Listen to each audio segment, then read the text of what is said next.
Добрий вечір, шановні друзі, колеги. Good evening, dear colleagues and friends.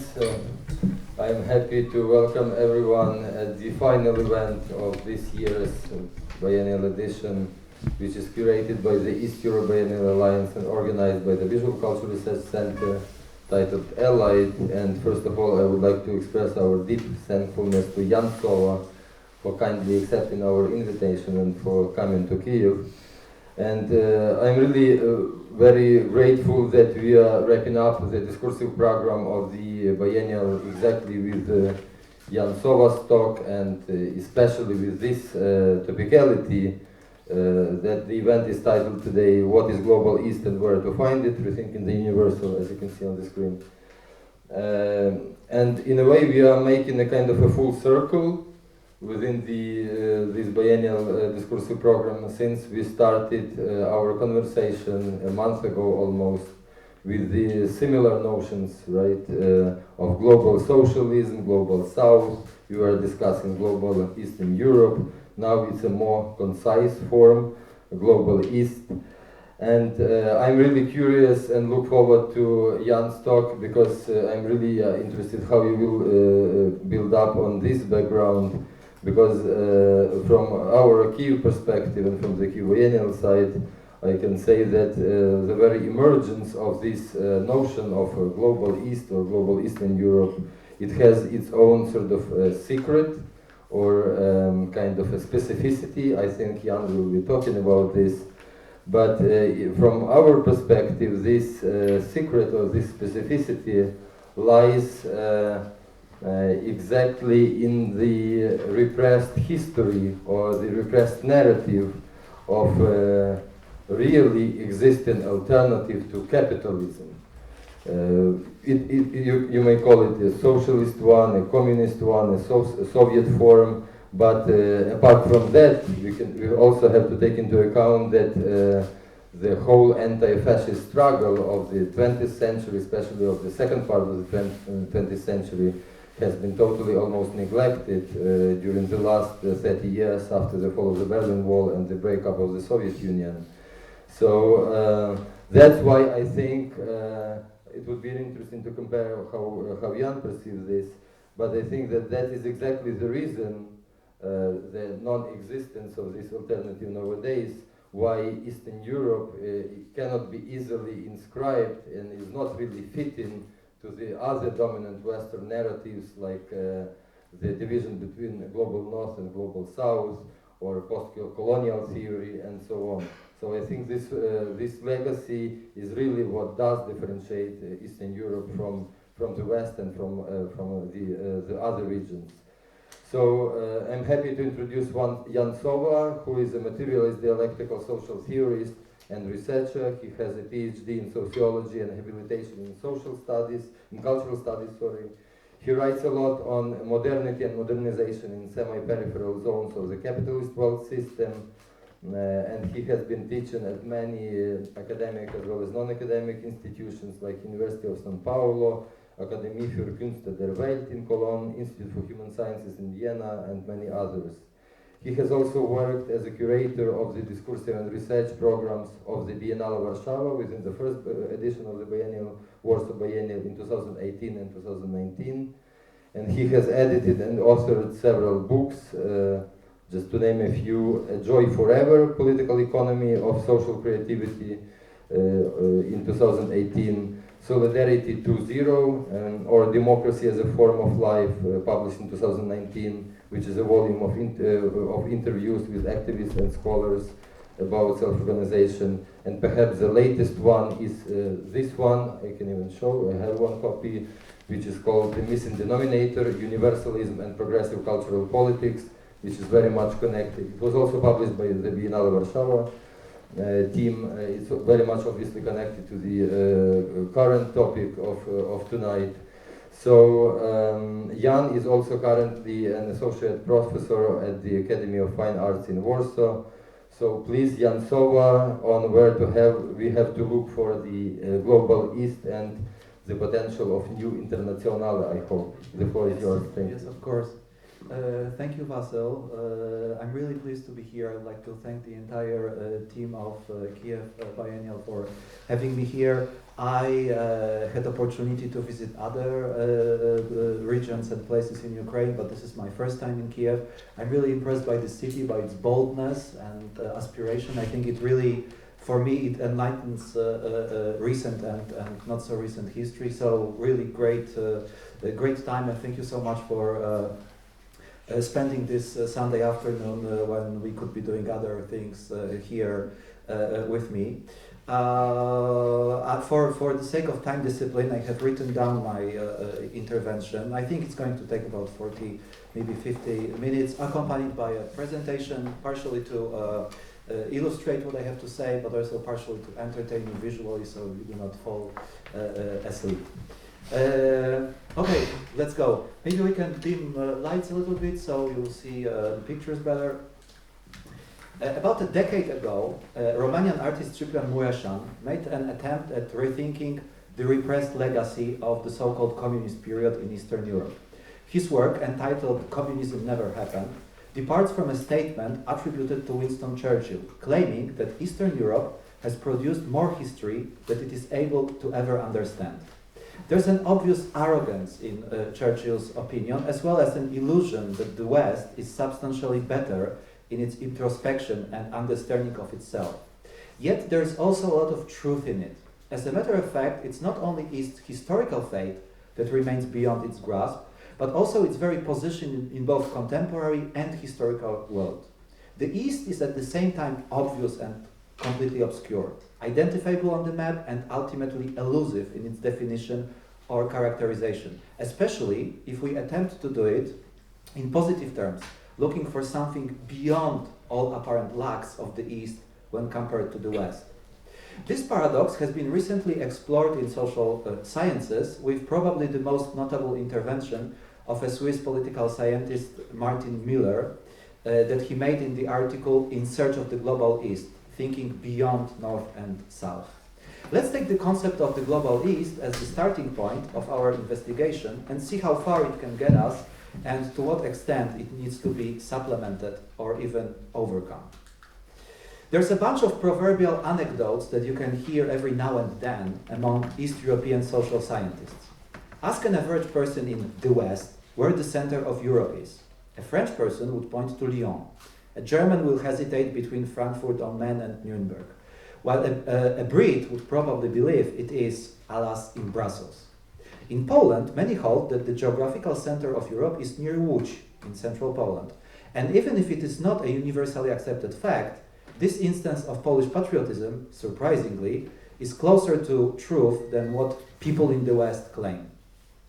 At the same time, people of the biggest linguistic of ask the same people what the biggest ethno-linguistic group in Europe is. A French person could reply that the Romance peoples, those speaking Roman languages deriving from Latin. A Swede would hold that it's the Scandinavians, while a Brit would probably believe it's the Anglo-Saxon. As a matter of fact, the Slavs are the biggest group. Anecdotes like this and many others provoke a mix of disbelief in Western ignorance and a resentment that has become more and more articulate in Eastern Europe. So here we are, the biggest ethnic group in the center of Europe and nothing. There's a popular, unsophisticated symptoms of this problem that animates Miller's article. There are big chunks of land populated by large groups of people with their own unique cultures that seem to occupy at best marginal place in the imagination of privileged groups inhabiting the West, the North, the Center, the developed countries, the First World, all this in quotation marks, or whatever you want to call the countries belonging to the core of the capitalist world economy. What is sometimes referred to as the East or former East provides us with a paradigmatic, even if not the only one, example of such a twilight zone of the global imagination. A place everybody knows exists, but very few can say anything more than that. There should be no disagreement with Miller that the geographical terms, as such, that we use to denote various zones or spheres are imprecise at best and misleading at worst. The Global East would not only be in the east as such, just as the global north is also in the south, like Australia. Obviously, patterns of social differentiation, though not completely detached from physical and spatial arrangements, do not follow neat geometrical divisions. The distribution of a given group always responds, in some way, to the immediate surrounding environment, but it is also shaped by processes and factors that are of human making themselves. A great example is provided by James C. Scott in his book The Art of Not Being Governed, an Anarchist History of Upland Southeast Asia, where he investigates Zomia, mountainous, you can see it here on the right, a mountainous zone of Southeast Asia that was historically shaped by exodus from large state machines in the lowlands. As Scott demonstrates, the spatial distribution of various tribes and groups seems to be bizarre and senseless when looked only in the horizontal dimension, as if people inhabited chaotic chunks of land whose shapes bring to mind rather Rorschach tests than any meaningful boundaries of any social identity. It looks very differently, though, when analyzed in the vertical dimension. It turns out that the given group inhabits lands lying at a certain altitude, which they settled when fleeing from the oppressive state apparatus controlling the valleys. For obvious reasons, the state likes it flat, as it makes control, supervision, and circulation much easier. Thus, although territory, as the term, evokes rather horizontal distribution, the territorial arrangements of Zomia are mainly operational in the vertical dimension, and their logic is shaped much more by social and political than geometric circumstances. This is a typical example of the social production of space that has been explored by many authors in various domains, especially in the field of urban studies. So you can see here on this, see here on this map, this is how long it takes to travel on a flat land, right? So the state in the center would project its power in a geometrically uneven zone, and people who escape the state, they would settle not like, on a neat circle or with a clear border, but they would rather settle in this unevenly shaped area where they can escape the control of the state, right? So it's very much technology and social arrangement that produces this distribution. Thus, if we want to understand the curious and problematic fate of the Global East, we need to think beyond geography and turn towards more systemic or structural explanations. The approach put forward by so-called dependency or system theories is an attempt to engage precisely at this point. Miller himself in his text refers to Immanuel Wallerstein, but there are other theorists, Samir Amin, Andre Gunder Frank, or from the younger generation, Jason W. Moore. Of course, although the trichotomy of center, semi-periphery, and periphery has many downsides, it remains the most elaborate and advanced shot at explaining the current fate of humanity in a matter that is both interconnected and critical. The fact that the structure does not mirror geography does not seem puzzling at all for the system dependency approach, as periphery is more of a structural position than a spatial relation. This kind of approach that inherently and purposefully reveals hierarchizations and the diagnosis of inequalities seems to be better poised for explaining the status quo than the post-structuralist theories that stress horizontal dispersion, diversity, and interconnectivity, like, for example, the agent network theory paradigm. For a very simple reason, these hierarchies and inequalities constitute the absolute key element of the conundrum that we need to explain. The problem of the Global East is not to acknowledge its existence and affirm its unique identity in the horizontal plethora of cultures and societies, but to conceptually grasp its inferior status. Critical evaluation is necessary just for merely posing the problem and understanding it. Another major advantage of adopting an approach similar to the one taken by Wallerstein is that it closely links the fate of the Global East with the dynamic of capitalism in early modern times. Our zone of the world, according to Wallerstein, was the first third world, since it provided raw materials, unprocessed goods, and indirectly added cheap, unskilled labor to the production chains in the growing capitalist world system. If you look at the maps of how material relations look at the time, You can see, for example, there was the grain export from our part of Europe here happening through the Baltic, and that was first arranged by the Hansa Union, later by the Dutch, right? So we were grain-producing area exporting to the West. Here's another example. This comes from a book by Brodel, French historian, who also was interested in this long duration of capitalism. So this is cattle trade, right? Cattle that was mainly, the cattle production or cattle growing was happening here, and then it was exported from the east to the west. So we were linked with the capitalist system. This is not the new thing that happens with globalization. It's a sort of a long-going pattern of integration with capitalism as an inferior peripheric or semi-peripheric zone. This does not explain everything when it comes to the particular state of the societies of the global east, and I will return to this point later, but attempts at completely eradicating these materialist perspectives are doomed to fail. The historical dynamics of the capitalist economy might not have been the only factor shaping global divisions. However, it has been constantly present and always exerting influence on every single human society in recent centuries. It is intriguing, for example, that emergence of global electronic communication, which was supposed to be such a disruptive and revolutionary factor, has not reshaped the global distribution of resources in any important way. It is not by accident that the major share of the profits generated by the digital economy are accumulating where capital was accumulating before, in the rich areas of the core economies like the US, Japan, or Western Europe, and not in Mongolia or Chad.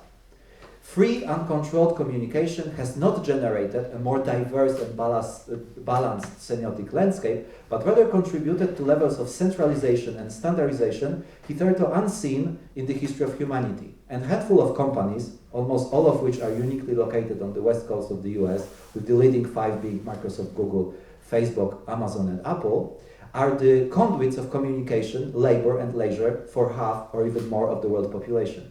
Every time anyone uses a smartphone, makes an internet search, sends an email, or accesses pornography, the profits are accumulated mostly in very narrow zones of the highly developed economies in the global north. The center-periphery divide is articulated more clearly than ever before, despite the celebrations of horizontal rhizomes so popular in progressive academic circle, right? So looking at this and this map of internet traffic and internet connections, you can actually see the global north with the inclusion of Japan and Australia, and you can see how much it is dominating this supposedly egalitarian space of communication where everyone can post, everyone can have a website. However, you can see that it follows the patterns of distribution inherited from previous stages of capitalist development. While material conditions are always there and always intervening in any human practice, and in this sense materialism constitutes an unsurpassable perspective in the human and social sciences, of course the economic perspective does not explain everything all the time. To understand the fate of the East, we need to address its particular circumstances and not only universal material forces. Once we do this, the picture becomes more complicated.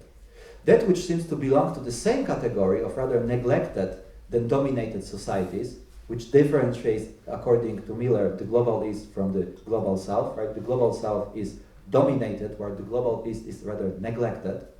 It turns out to be very different in particular position, especially when it comes to the possible autonomy of the local versus the global. It is neatly illustrated by the case of Central Eastern Europe, being different from both the West of Europe and the East, mainly Russia.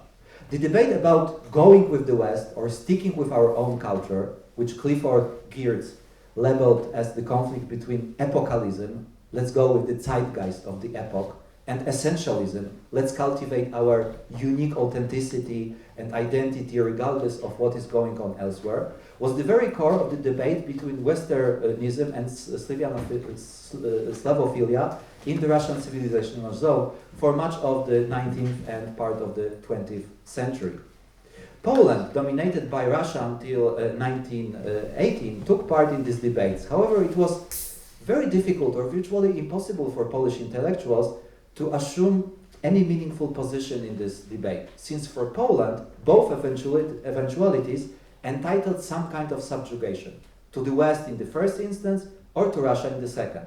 Thus, although both Poland and Russia seem to belong to the same category of the global East, which is confirmed not only by their geographical proximity, but also by their shared experience of most of the 20th century events, such as October Revolution, the Second World War, Bolshevik rule, this transformation of the 1990s, their situation is very different.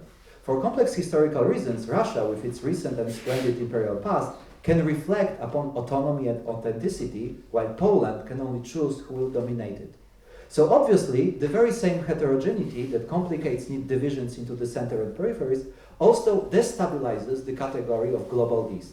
On the one hand, the core problem on the social and cultural level seems to be exactly the same as what the system theory diagnoses as the main economic obstacle, dependency.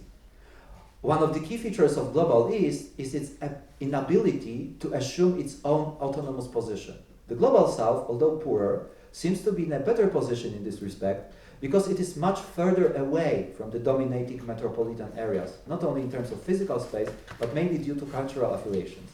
The post-colonial peripheral South is the poor one, poor other, while we, the Eastern Europeans, we are the poor same. And as such, we are ultimately unattractive, poor and unsexy, because not exotic and different enough. I believe it is symptomatic and very good thing that voices like Martin Miller's are becoming more and more articulate. Recent decades have brought a very mixed blessing to what may be provisionally labeled as the global East. When you look at the economic statistics, a part of it seems to be doing fine.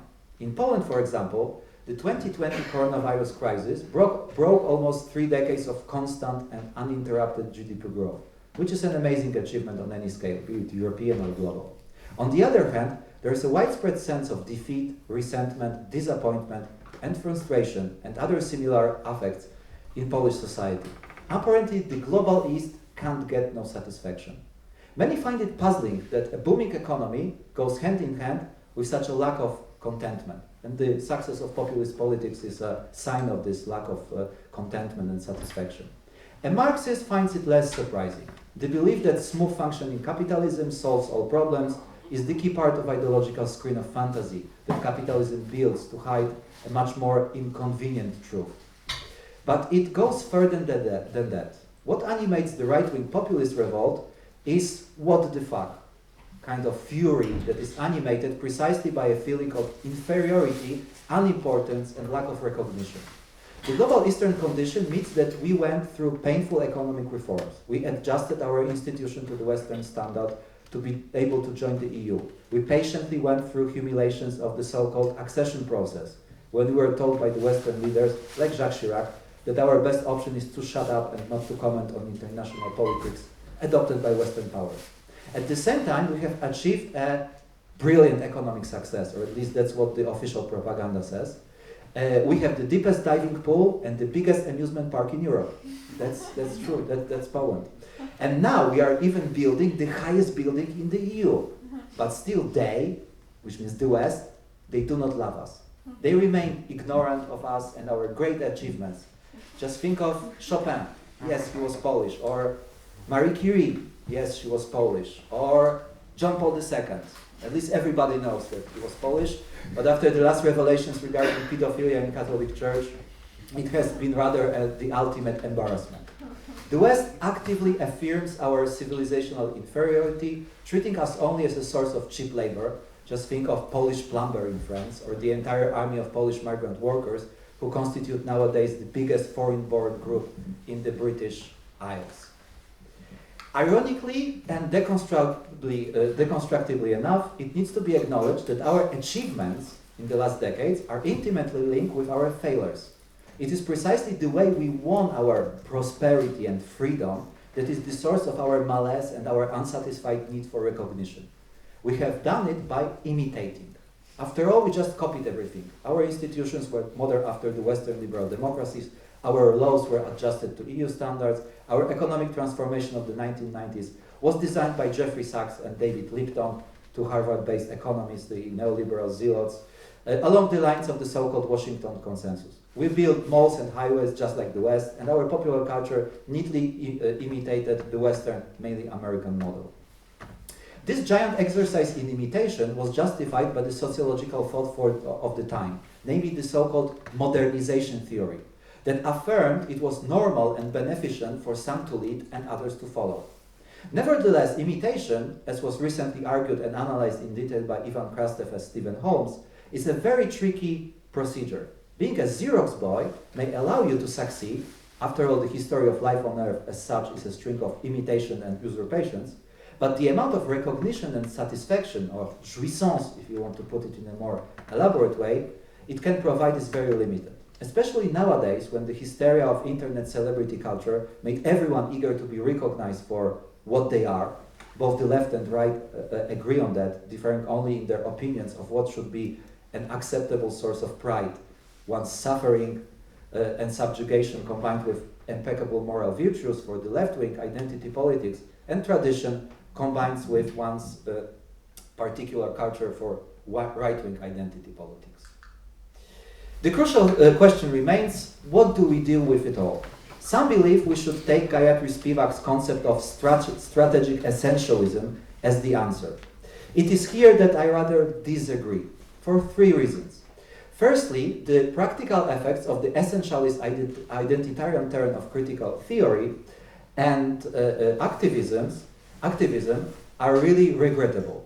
It has taken us to a painful cul-de-sac of identity politics that makes linking our struggles more and more difficult. Everyone wants to talk only about themselves and their particular predicaments. As a result, essentialist divisions have become unsurmountable frontiers, pitching various subjugated groups against one another. Secondly, the tools and strategies of identity politics have been appropriated by the right. Right-wing populism is identity politics of the white. Fighting political, social, and economic oppression with such tools nowadays is like organizing a marketing campaign to advertise the end of capitalism. The more success we have talking about our particular suffering and advancing our particular grievances, the more attractive it becomes for the right to talk about their suffering and their particular grievances. It ends with Charlottesville and Portland, a bunch of the so-called white trash and poor people of color killing one another while Wall Street thrives. Or in another context, Hindu and Muslims aiming at mutual extermination while their land gets devoured by international capital. Don't get me wrong, struggle is necessary and legitimate. Revolt is absolutely essential. Antagonism is unavoidable. But a combination of essentialism and antagonism ends not with a revolutionary movement, but with fascism. Marx claims that the proletariat is the revolutionary class because, unlike the bourgeoisie, the aristocracy, and all other classes before it, it aims not at remodeling the whole of society after itself, so that everyone should be a proletarian, but at such a structural transformation that would eliminate the position of the proletariat altogether. There is no room for essentialism here, no affirmation of the sanctity of labor, the worker's identity, etc. Actually, such an attempt at strategic essentialism also happened within the workers' movement, and it gave birth to pathetic and corrupt syndicalism that was challenged by the workers themselves in 1960s and 1970s. It is symptomatic that the biggest French trade union, CGT, chose to support de Gaulle against the revolt in May 1968. That's precisely where strategic essentialism ends, with essential strategic failure. There is yet another obstacle, maybe the biggest one, in resorting to strategic essentialism when it comes to the Global East. Is there really so much of essence in the societies of the zone? And is it enough for any viable alternative to be built on it? Being a member of such a society, I strongly doubt it. It has become fashionable to act along the lines of epistemic justice and to look for solutions to our problems in the so-called indigenous knowledges. For sure, there are valuable insights to be found there, but indigenous equals valuable is hardly a general rule. In most parts, traditions tend to be fundamentally problematic, while essentialism always needs to rely on the past. The essence of every cultural and social identity is, after all, shaped by past events and interactions. These pasts do not offer us enough to construct any meaningful strategy in any respect, not even one of symbolic recognition and attractiveness. All they may offer is some sort of consolation. We know how great and morally impeccable we are. That is, however, a socio-political equivalent of masturbation. If nobody wants to have sex with you, you can always jerk off. As long as you enjoy it, it's perfectly okay.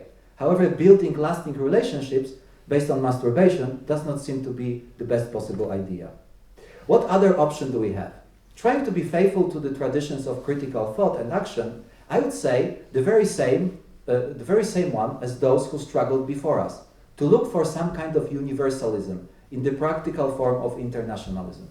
I understand that the very term universalism, along with modernity or reason, is unacceptable for the mainstream of contemporary critical theory, which is still shaped, much more than is acknowledged, by the central tenets of post-structuralism.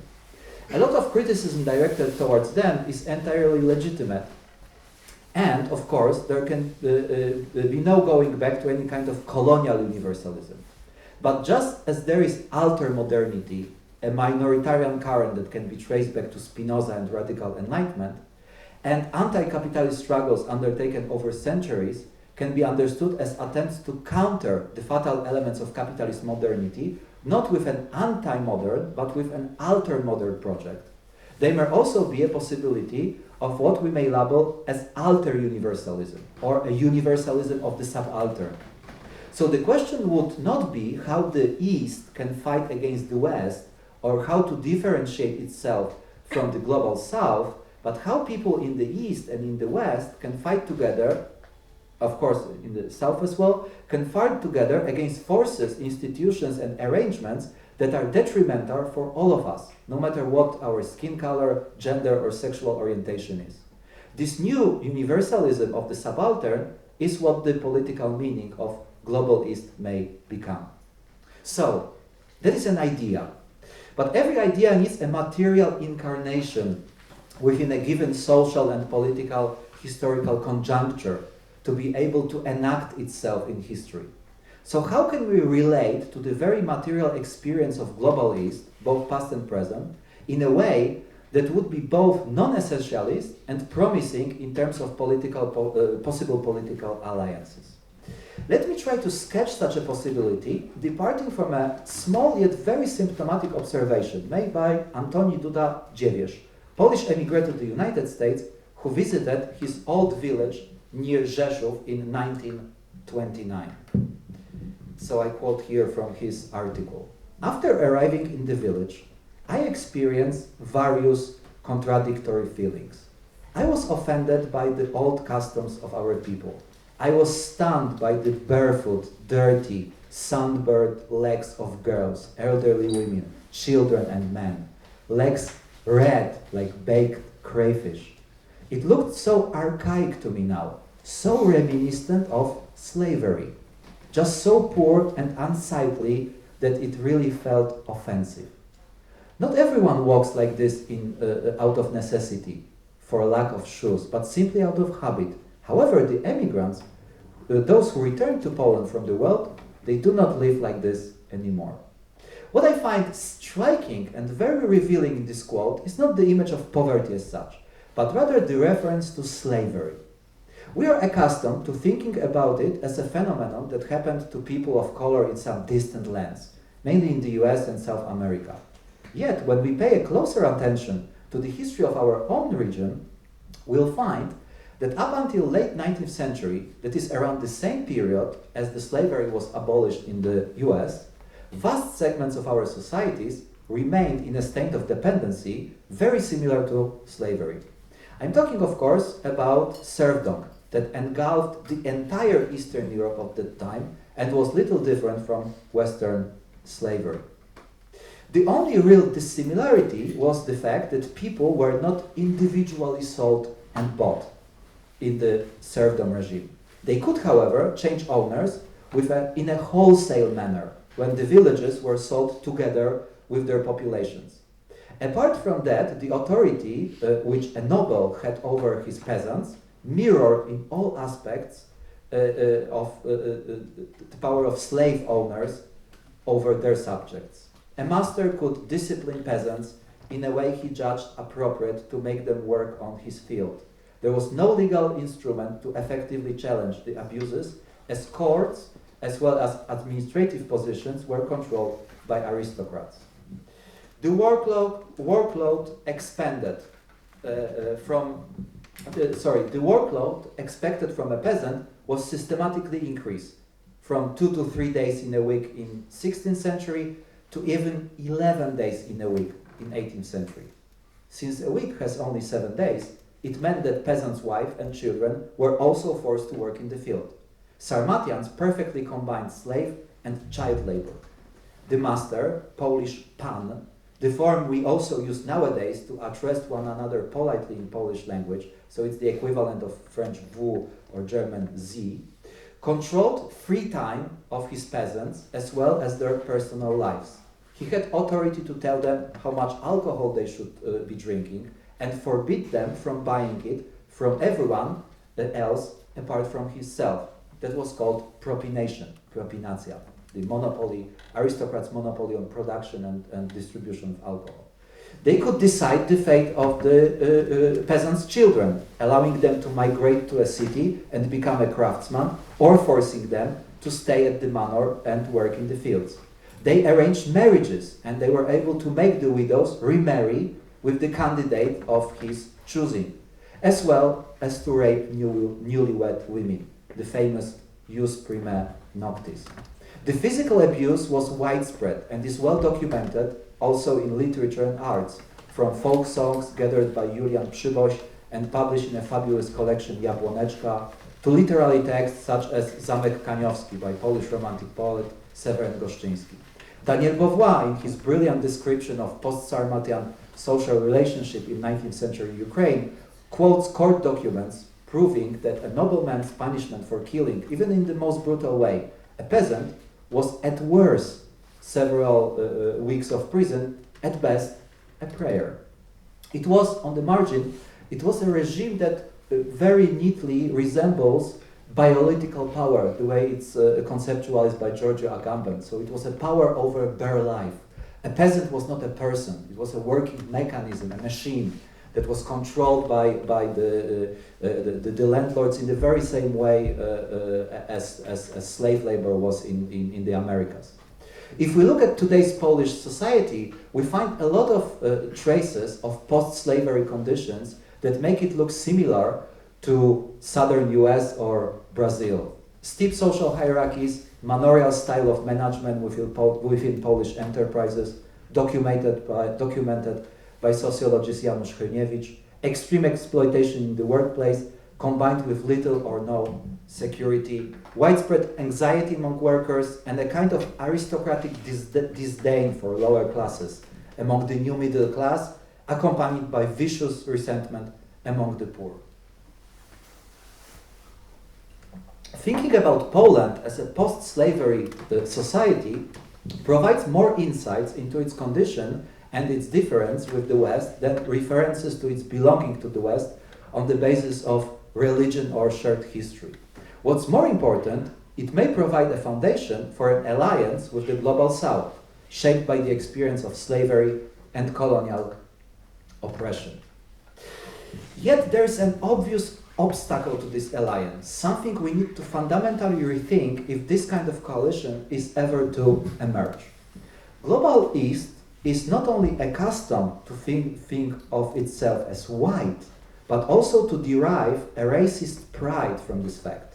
White suprematism is a part of Central European fascism as much as it is the case in the US or the UK. Yet, it is interesting and symptomatic that when we go back in history, the question of race in Polish society did not have an obvious answer.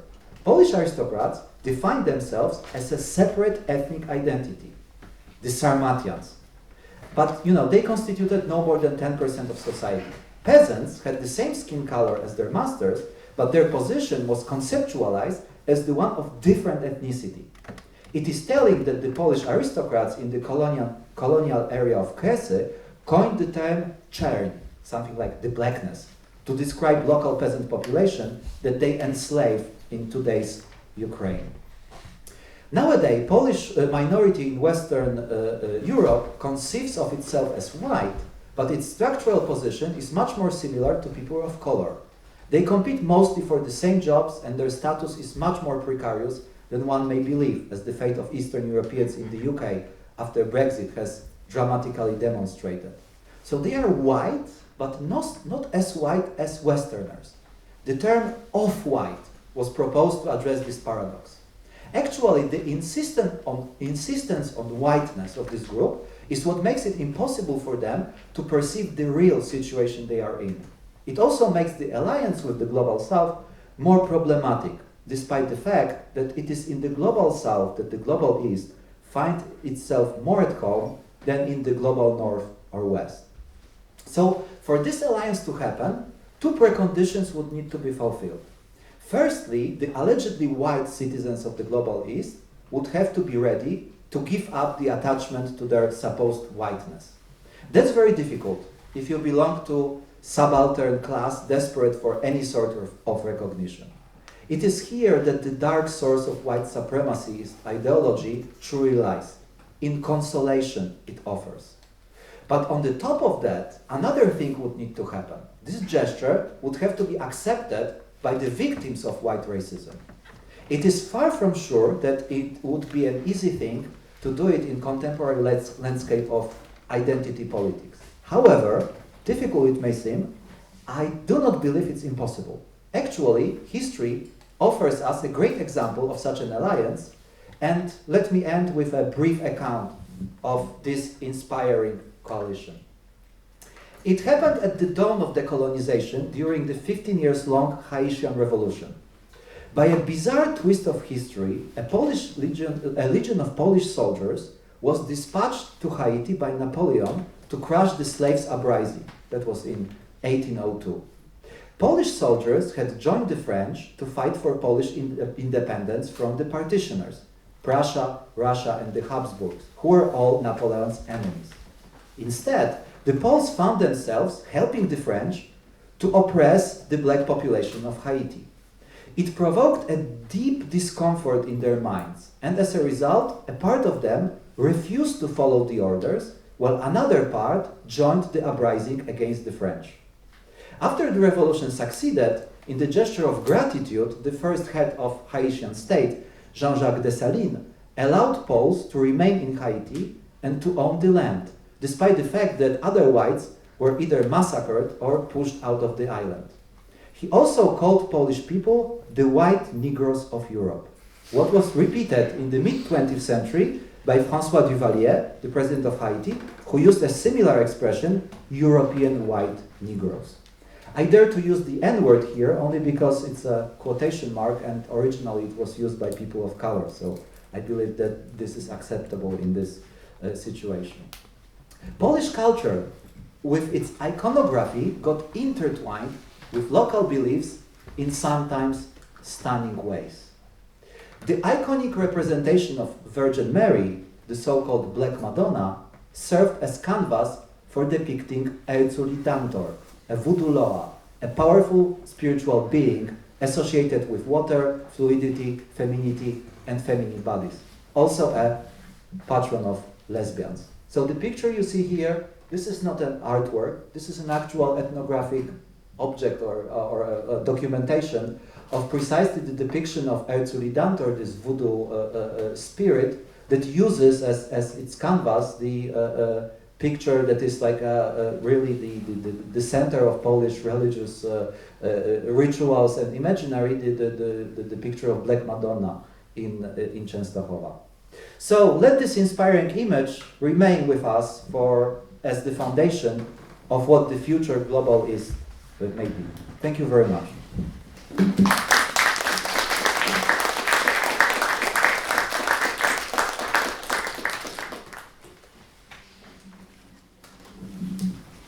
Thanks so much. Please, in the case when you have questions or comments, just raise your hand and I will assist you with the microphone. Yeah, you are more than welcome to take part. The floor is now yours.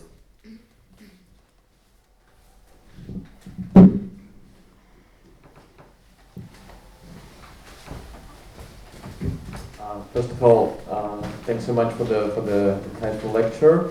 And I have a simple question. I didn't get the part about this iconography. You said it's not an artwork, but a real icon, right? That's the one that depicted. This is the real representation of this spirit.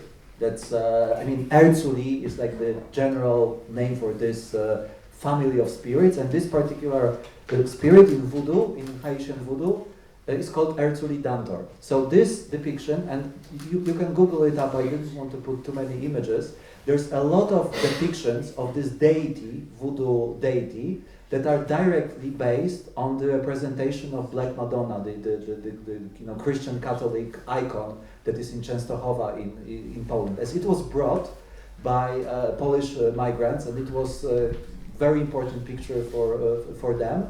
And as Polish culture got intertwined with Haitian culture and traditional religions, it got somehow combined or fused into this Virgin Mary and Erzuli Dantor, so a Catholic and a voodoo deity at the same time. And this is a picture taken by an ethnographer. There are offerings to this deity. So there are cigarettes and spirit, and this I think represents a pork flesh. And you see she's smoking a cigarette.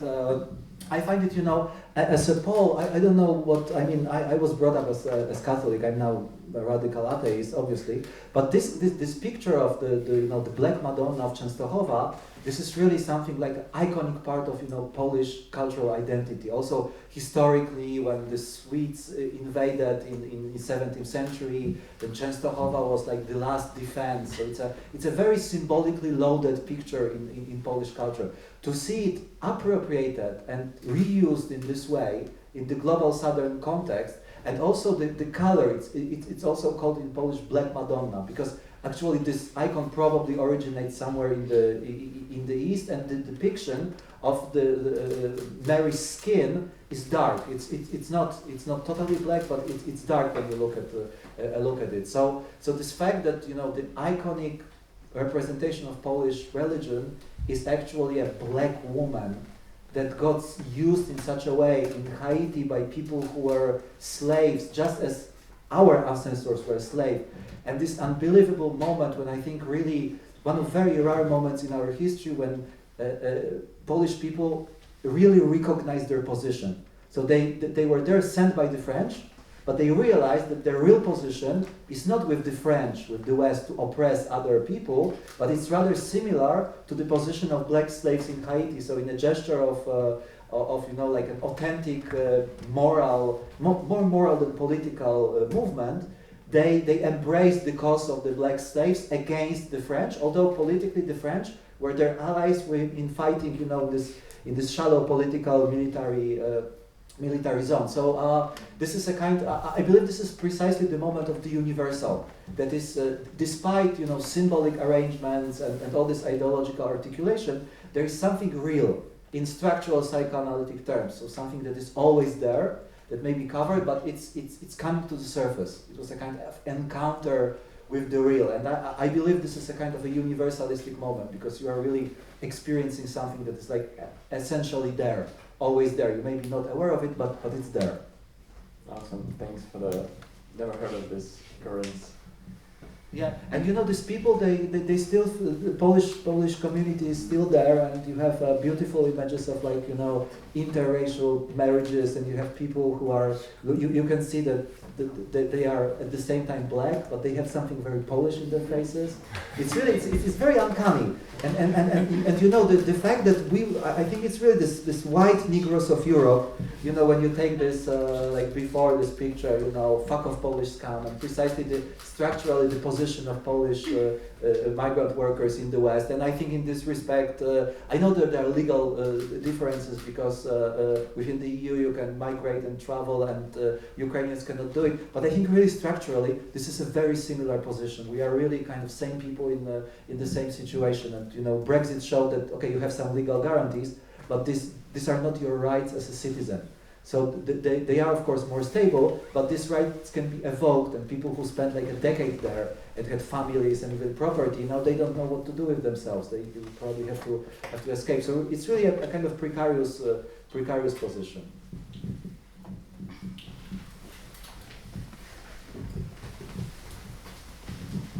Yeah, thank you very much, Jan.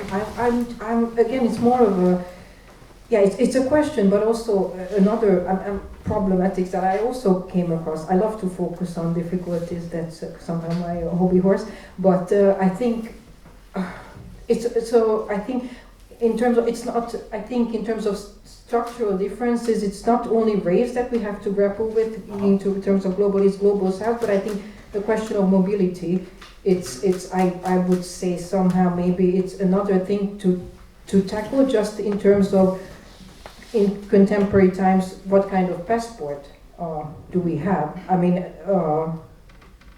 it's not only a dividing line, like an EU passport and, you know, someone from the global south. I mean, there's an obvious difference, but there's also a difference between Poland, Ukraine, and Ukraine, Hungary, just in terms of that sense. Or I think it's very dramatic to, I don't know, go to the West Bank and realize that you as an EU passport holder have more rights than the people who live there.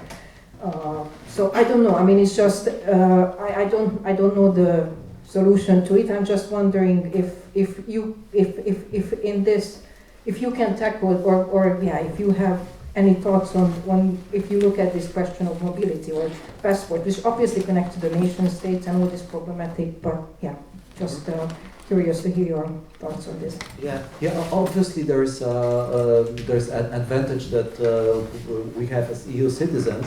However, this is very recent, and I don't think it's guaranteed. I think there's a kind of deep illusion that, you know, something fundamental has happened and it cannot be undone. I think that the position of Eastern Europe within the EU is much more precarious than we may think, for various reasons. Not only local political forces that are anti-European, but also instability of the EU as such, you know. So if you go within a living memory of even my generation, right? I'm born 76, so I remember the martial law in the 80s in Poland. 2015, there were some images shown on Polish media where you have refugee centers in Austria, and in the very, very same rooms, on the very, very same beds, you have Polish refugees in 1981, and you have Syrian refugees in 2015. So it's really like we even went through the same channels of migration towards the west, us coming from the east and then coming from the southeast. So obviously now I totally agree that this is there's an advantage. It's not an equal situation. However, historically, both in the past, very recent past, and maybe unfortunately in not such a distant future, it may not be the case. Also, when you look, the map here, I don't know if you're able to read here. These are the so-called convergent zones of the European Union, right? So these are the areas that somehow stick out, that are not really integrated on the same level as the West, and you can see that the entire East is what I think it's very interesting from this point of view of system theory. The EU managed to develop its center and its peripheries that are like, it's almost circular. You see, like apart from Scandinavia, then you can really see this developed area in the center and the peripheries in the you know, on the outskirts. So actually, there is this is especially important for the political mobilization of lower middle class in Poland, because Polish populists that derive their support from two sources. So you have the support of lower classes, and this is mainly material. Because as a matter of fact, truth has to be told, I'm absolutely not supportive of this government, just to be, you know, explicit. But they introduced a lot of social and economic policies that are extremely beneficial for lower classes. The child bonus. They were, after 25 years of the so-called free and independent Poland, they were the first ones to regulate zero-hour contracts. So when you don't have you're not paid, just in general, you're just paid for what you do. This zero-hour contract. So all the way until 2016, we had no regulation regarding that. People could be paid whatever if they didn't work like a full employment, right? Raising of the minimum wage, new possibilities for the labor inspection. All this is a real benefit for the lower classes. So the reason why lower classes support them. But this is not all. For lower middle class, the populists, they have dignity and recognition narration. This is rising from our knees. You know, when Duda became Polish president and he went for a United Nations meeting, something, and then you have, they put a picture of him with Obama, the right-wing media, and was like, we are raising from our knees, we are here with the US president. What was funny, we learned immediately from social media that actually leaders from 175 nations in the world had this session with Obama. So everybody was coming, like kind of your face here, right? And could have a picture with Obama. So it was not particularly, Polish importance, but they did it because they knew that for this lower middle class, it's very important to be recognized symbolically, to be because this is the problem that they have with Europe, right? They have like almost the same cars as the Germans, almost the same TVs. They go to Egypt or Tunisia or to Turkey for holidays. They are like they think that they are the same, yet they feel as worse Europeans. And this feeling of being worse Europeans, it's really channeling a lot of this dark energy into populist revolt from lower middle classes. So this is, you see, this is a kind of similar yet not fully equal, and the experience of migration to the West, etc. So without totally accepting what you said and recognizing the privilege that we have, I think, and also historically, this is the kind of problem that we are the West, but not West as much as the West. So we are Europeans, but not really same Europeans. There's something bizarre about it, something odd that needs to be addressed, right? So, in positive terms, I think this feeling of not fully belonging to something, this may be starting point to thinking about, okay, so if we do not fully belong to the West, what are other places and other contexts where we maybe belong more, right? And that this is why I took slavery and serfdom as an example of a similar history, similar oppression that maybe could allow us, rethinking that, would allow us to identify more with Global South and build some kind of alliance in this way, and not trying to imitate the West and get to the West all the time.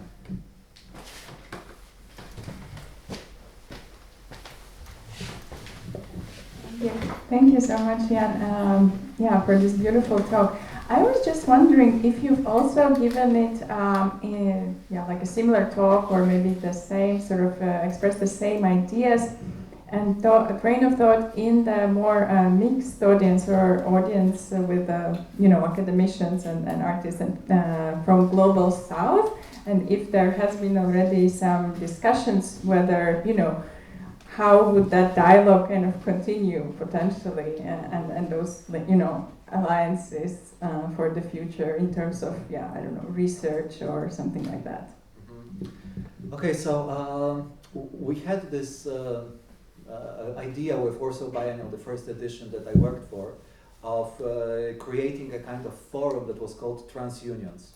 And we did it in cooperation with Jonas Stahl, the Dutch artist who is working with propaganda assemblies, etc.